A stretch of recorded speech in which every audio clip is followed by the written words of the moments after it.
Hi guys, it's Laura, and as you could have seen from a long intro, we're making art out of rocks.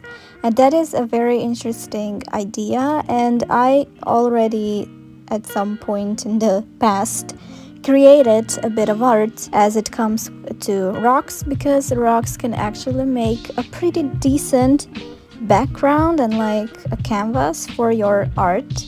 So I challenged myself to find some art in nature, as you could have seen, and to actually create some type of artwork.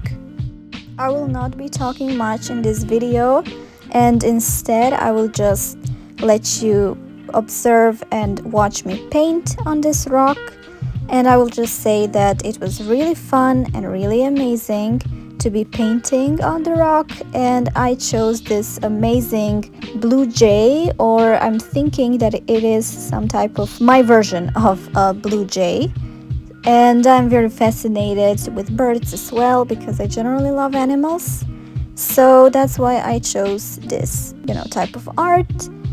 And I hope you will enjoy the process. I will let you watch it with a beautiful music, and that's it.